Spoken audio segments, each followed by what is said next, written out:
Welcome, everyone. My name's Scott Arietta. I'm the CEO of Unity & Company, and we're the strategic partners that market-leading brands rely on to unify their leadership teams and catalyze cultural transformation. Now, every month, we host events like these for executives across a variety of industries, and the goal here is really to connect senior leaders in the industry so that they can share their insights and spark conversations that lead to an exchange of ideas that you can bring back to your organizations. So be sure to follow us on LinkedIn or to sign up for our mailing list at unityandcompany.com if you'd like invitations to future events. Now, without further ado, let's go ahead and dive into the session. Okay, so today's session is called New Role, New Team, How Leaders Can Accelerate Success in Their First 90 Days. And it's a conversation designed specifically for leaders who are stepping into a new role, inheriting a new team, or leading through a moment of transition and want to do it intentionally. So this moment, your first 90 days, is one of the most critical windows in a leader's journey. In fact, research from Gartner shows that nearly 50% of new executives fail to meet their organization's expectations in the first 18 months. Now, that doesn't mean that they're not smart or that they don't have the experience. It means that they haven't been set up to succeed or didn't approach the transition the right way. And this is what today is all about. It's helping you to think more strategically, more relationally, and more holistically about this powerful inflection point in your leadership.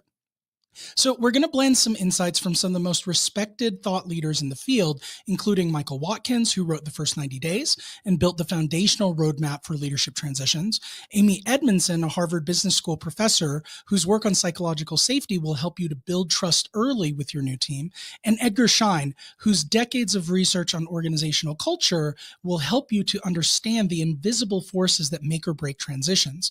And we'd also like to explore how tools like management drives can accelerate your assimilation and connection with your new team. Now, this isn't going to be a lecture. It's a working session. And I want you to reflect, apply, and walk away with tangible actions that you can take in your next transition or even in the one that you're in right now. So if that sounds good, let's go ahead and dive right in. So let's start here. Why does this moment matter so much? Why is it that these first 90 days hold so much weight? Now let's ground this with some hard truth. According to Gartner, up to 60% of new managers fail within their first 24 months of taking on a new role. And as I mentioned earlier, nearly half of executives hired from outside the company will fail within 18 months. Now, why is this? It's because they underestimate the complexity of the transition. They focus on what to do before thinking about how they need to be. And the research here is clear. Success in a new role isn't just about your credentials or how smart you are. It's about how well you integrate into a new system, how you build relationships, and how you adapt your leadership to match the moment. Now, here's where it gets even more interesting, because the biggest challenges that new leaders face are often invisible. You might be focused on hitting goals, making a splash, or proving yourself, but your team is watching something different. What they're asking is, do I trust this person? Do they get how things work here? Can they actually lead us? And in those early days, you're not just being evaluated on your results, you're being studied as a signal. Now, that idea comes from Dr. Edgar Schein, who is a former MIT professor and one of the founding thinkers in organizational culture. Now, Schein argued that when a new leader enters a team, they're not just stepping into a new job, they're stepping into a cultural system. And here's the key. That cultural system is always trying to maintain equilibrium. So when you show up, the system reacts. Now, sometimes it's subtle. It's sideways glances, closed off body language, and sometimes it's more overt. Resistance, avoidance, testing your authority. And that's not because people are bad or trying to sabotage you. It's because any system under change will instinctively push back to protect itself. Schein calls this cultural embedding. You can't walk into a new system and change it immediately. You have to earn the right to lead. And that starts with understanding how that system works, what it values, how decisions are made, and how trust is built. And that's not easy, especially if you're coming from a different organization or if you're trying to lead a team through a tough moment like a restructuring or a merger. And that's why tools like management drives can be so helpful. We'll talk a little bit more about that later on in the presentation, because they allow you to quickly uncover what motivates your team, where friction might live, and how your own leadership style might land with others. And instead of guessing or relying solely on one-on-ones or your own instincts, you get a shared language for understanding how your team thinks and what they need from you in order to feel safe, seen, and supported. We'll talk more about that soon, but for now, the key takeaway is this. Your first 90 days aren't just about proving your value. They're about earning trust, reading the system, and laying the groundwork for sustainable leadership. And it starts with choosing to approach this moment with intention. So next, we'll look at the three dimensions of accelerated leadership and why success in a new role requires more than a strong plan. It requires a total shift in mindset. Okay, let's start out by busting one of the biggest myths that's out there, that starting a new role is just about having a great plan. I can't tell you how many times I've seen high-performing leaders walk into a new team with a color-coded 90-day strategy and they still fall flat. Now, why is this? It's because they mistook their strategy for readiness. They jumped into execution mode without doing the relational or cultural groundwork, and that's like trying to build a house on sand. This is what I call the 90-day myth, the belief that if you just show up with a playbook, people will automatically follow. But here's the truth. People don't follow plans. They follow people. And in those first 90 days, the team isn't just evaluating your ideas, they're evaluating you. Do you listen? Do you get them? Do you move too fast or too slow? And if they feel like you're bulldozing, like you're disconnected or overconfident, they won't push back directly. They'll just disengage. And the danger is not in failing fast, it's in failing quietly. When people stop talking, you've already lost. So instead of rushing in with a fixed plan, great leaders begin their transitions with what we call a sense-making phase. That term, sense-making, that comes from the work of Carl Weick, an organizational psychologist who defined it as the process through which people give meaning to an experience. So in leadership transitions, sense-making is the act of learning the terrain before you chart the course. So what does that look like practically? Listening tours, asking open-ended questions, studying decision-making norms, getting the real story behind past initiatives, what worked and what hurt. You can't design your 90-day plan until you understand what kind of system you're stepping into. And that takes humility. It takes curiosity, and it takes patience. And frankly, that takes confidence because insecure leaders are the ones who rush to prove themselves. So the reframe I want to offer here is your first 90 days aren't about proving your capability. They're about building your credibility, and credibility is earned, not declared. Okay, so now that we've taken the pressure off having the perfect plan, let's talk about what really matters. Now, through our work with leaders and through the research, we've found that leaders who succeed in new roles focus on three core dimensions. Strategic clarity. This is where people most naturally want to go. So this answers questions like what's the mission? What are the KPIs? What's the business doing? Where's the business going? You need to understand priorities, stakeholders, challenges, and where you can add the most value. But clarity alone isn't enough. Next is relational trust. This is the piece that's most often underestimated. Building trust early is one of the biggest accelerators to success. This is where Amy Edmondson's work becomes crucial. So she's a professor at Harvard Business School who coined the term psychological safety. And that's the belief that a team is safe for interpersonal risk-taking. Edmondson's research shows that teams with high psychological safety are more innovative, more resilient, and more likely to surface real issues. Now, in a new role, your team won't take risks with you or even tell you the truth until they feel safe. So trust isn't a byproduct, it's a priority. The last is cultural alignment. This is the invisible layer. What's the vibe of the team? What do they really value? How are decisions made here, not on paper, but actually in practice? And this is where Edgar Schein's concept of decoding culture comes in. Culture isn't just values on a wall. It's what gets rewarded, punished, and repeated. And if your leadership style clashes with the team's unspoken rules, you'll feel that friction fast. Now, this is where management drives can help you to get ahead of those landmines. So the question I want to ask you here as we move forward is, are you thinking across all three dimensions, strategy, trust, and culture? Or are you over-relying on just one? Because when these three are aligned, that's when you lead with velocity and not just motion. Next, we'll look and explore what this looks like in action across the 30, 60, and 90-day arc. So let's talk about a new way to approach your first 90 days. One that integrates strategy, psychology, and culture so you don't just survive the transition, you can lead through it with confidence. Now, rather than following a one size fits all template, I recommend breaking your first 90 days into three distinct but potentially overlapping phases. So in days 0 to 30, listen and learn deeply. Days 31 to 60, align and anchor. And days 61 through 90, act and amplify. These phases aren't rigid boxes. You'll likely be doing some listening while you're also aligning, or acting while you're still uncovering insights. But framing your first 90 days in this way helps you to balance patience with progress.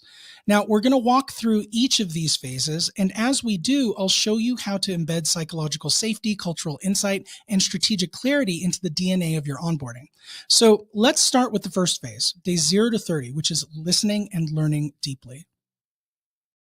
Okay, so your first month in a new role is all about deep learning, but not just about the business. It's about the people, the culture, and the undercurrents. Now, too often leaders feel pressure to make an immediate impact. And while urgency is real, the most effective early move is to pause and to listen. Now, here's what that might look like. Do a listening tour. Schedule one-on-ones, not just with your direct reports, but with peers, support staff, and even skeptics. Your goal isn't to impress, it's to understand. You can ask insightful questions. What do you love about working here? What do you wish leaders understood better? And what would you keep and what would you change? And then observing carefully. How are meetings run? Who speaks up and who stays quiet? How are decisions made and how are mistakes handled? You can capture key themes. What patterns do you see in communication, motivation, and team dynamics? This is also the ideal time to introduce management drives. Running management drives assessments during this phase will allow you to quickly decode individual and team motivations, identify potential points of friction, and start conversations that build trust right away. So instead of trying to read the room by feel, you get a clear visual of how your team operates and how you can lead them most effectively. Now, remember, in these first 30 days, the goal isn't to control, it's to connect. It's not to act, but to absorb. Because the leader who listens well early is the leader who leads well later. Next, we'll move into phase 2, which is aligning and anchoring your early direction in a way that brings your team with you. Now, once you've listened deeply, the next step is to start aligning your early direction and anchoring your leadership in a way that your team can trust. Now, this is a subtle but powerful phase. You're not just rolling out a grand vision, not just yet. You're co-creating clarity. And here's what that can look like. Synthesizing what you've heard. So share back the themes that you've noticed during your listening tour. This helps your team to feel seen and shows that you're paying attention. You can start shaping norms, begin conversations about how you'll work together. Things like, what does good communication look like? How do we give feedback? What behaviors will we reward or challenge? You can host a team assimilation session. Now, this is where management drives becomes a game changer because you can share your own management drives profile and leadership preferences, and you can invite your team to do the same. You can discuss where your styles align and where you'll need to flex. And these conversations surface things that would otherwise go unspoken. You create a shared map of how the team ticks and what they need from each other and from you. And this is also the phase where you can start identifying priorities together. What quick wins would build momentum? What do we need to stop doing? Where are we already strong? And how can we double down on that? This doesn't just create buy-in, it builds belief. Your team starts to see you not as a threat or an outsider, but as someone who respects what's working and is here to help amplify it. Now, by the time you reach days 61 to 90, it's time to start moving forward from listening and alignment into thoughtful action. But again, this isn't about launching a massive transformation. It's about delivering symbolic wins, the kind of early actions that show that you're serious, but also strategic. So here's what to focus on. You got to pick the right wins. Choose 1 or 2 priorities that address real pain points that the team has suffered, are visible to others, and are achievable within the first 90 days. Make the win a signal. What message do you want this early action to send? That you listen, that you move decisively, that you care about well-being and not just output? Next, you can institutionalize culture. So you can start solidifying your leadership rituals, how you open meetings, how you recognize wins, how you coach, check in, or give feedback. Now, these rituals become the new normal, and people begin to trust not just what you say, but how you show up. Management drives can continue to be a compass here. How are people motivated to act? Who needs to support or who needs support versus autonomy? Are you rewarding behaviors that align with the drives of your team? By the end of this phase, you're no longer the new leader. You're the leader. You've built enough relational capital, cultural fluency, and strategic traction to lead with confidence and to invite your team to do the same. So next, we'll talk about the common traps leaders fall into during this process and how to avoid them with grace and awareness. Now, before we move into some of the tools that can support this work, let's pause and look at what derails even the most experienced leaders. Because if we don't name the traps, we're likely to walk straight into them. So here are 4 of the most common that I've seen. The first is trying to prove yourself too quickly. This is especially common for leaders who are promoted into a stretch role or hired in to fix something. The pressure to validate your presence often leads to rushed decisions, overpromising, and a lack of listening. The next thing is applying old playbooks to new contexts. What worked in your last team, your last company, or your last culture may not translate here. Leaders often rely on past success instead of understanding what the new team or system actually needs. Next up is avoiding conflict to be liked. Early on, it's tempting to play nice and to avoid rocking the boat. But if you sidestep through tough conversations, misalignment grows under the surface and it becomes harder to address later. And finally, ignoring culture because it feels intangible. Look, you can't lead what you can't see. If you don't make the invisible forces of culture visible, you're flying blind. And this is where most 90-day plans fall apart. They ignore the human layer. So the big reframe here is you're not just managing a transition, you are being shaped by it. Your success won't come from checking boxes. It will come from building relationships, earning trust, and making culture part of your plan, not an afterthought. Which brings us to a tool that helps to make all of this more concrete. So let's talk more about management drives. All right, so I've been talking about it a lot, but what is management drives? Now, at its core, it's an assessment tool that helps leaders and teams understand what motivates them. But unlike personality tools that focus on traits or behaviors, management drives looks at what fundamentally drives your choices, your energy, and your leadership style. So it uses 6 core colors to represent different motivational patterns. Green represents harmony, relationships, and belonging. Blue is about structure, process, and clarity. Orange is about results, achievement, and competition. Red, power, action, and decisiveness. Yellow is visions, ideas, and big picture thinking. And finally, purple is about loyalty, tradition, and security. Now, everyone has a unique profile and a combination of colors in different magnitudes that shows what energizes them and what drains them. So why does this matter in your first 90 days? Because it gives you a language and a lens to understand your own style. How do you lead when you're under stress? What do you prioritize naturally? What are some things that you might overlook? It helps you to decode your team's needs. What do your direct reports need in order to feel motivated? What are the potential friction points? And where might your style land wrong? It helps you to start deeper conversations. So instead of surfacing surface level team bonding, you can have real grounded dialogue about how to work better together. So here's an example. Let's say that you're a strong orange leader, meaning you're really results driven and action oriented. But let's say that your team leans heavily green. So they value collaboration, inclusiveness, and time to process. So if you charge in with a high speed goal, crushing energy, you might unintentionally trigger resistance, not because people disagree with the goal, but because the pace and the tone don't feel safe or inclusive. Now, with management drives, you can name that dynamic early. You can talk about it openly and adjust it together. So instead of leading by trial and error, you lead with insight. And that can save months of tension and earn you trust that would normally take years to build. So in a moment, I'll walk you through a case study of what this looks like in practice. But for now, remember this, your team is already trying to figure you out. Management drives helps you to figure them out too. And that creates a powerful foundation for everything else to come. So let's bring this to life with a quick story.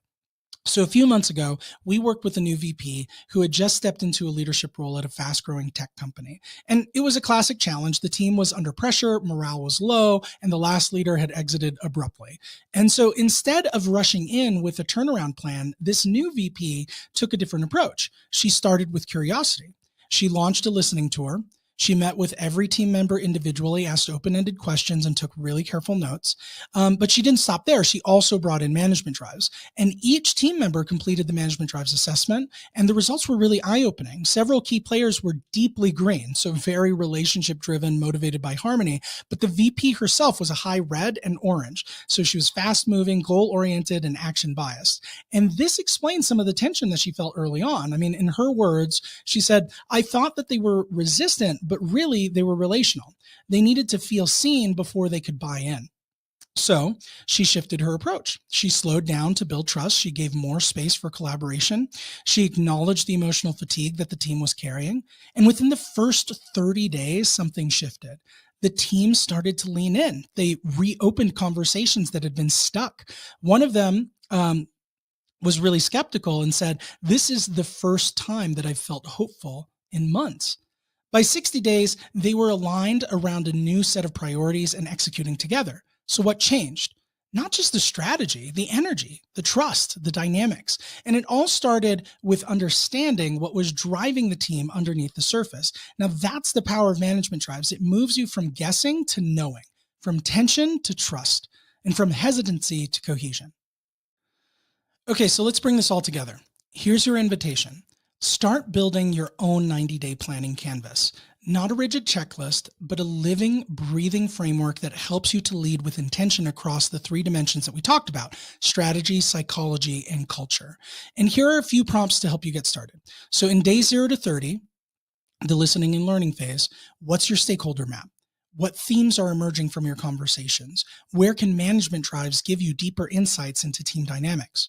For days 31 to 60, the aligning and anchoring phase, what behaviors and rituals will you model? What expectations do you need to co-create? And where can you leverage management drives to surface strengths and stretch areas? In days 61 to 90, which is act and amplify phase, what symbolic win can you deliver? What cultural signals will that win reinforce? And how will you celebrate progress and reinforce norms? You don't have to have all the answers today. But if you leave with one insight, let it be this one. Leadership transitions are less about proving yourself and more about earning the right to lead. And when you approach your first 90 days with this intention, with reflection and tools like management drives, you don't just take on a new role, you elevate it. So in our final moments, I'll offer you a next step for those of you who want to go deeper and explore what this might look like in your own transition. Now, as we wrap up today, I want to leave you with a simple question. What would it look like to lead your next transition with intention instead of instinct? Because here's the truth, you don't need to navigate these 90 days alone. If you're stepping into a new role or supporting someone who is, we would love to help. So at Unity & Company, we offer complimentary management drives assessments for select leaders, along with a 45-minute private debrief to help you understand your own motivational profile and guidance on how to use that insight to better connect with your team.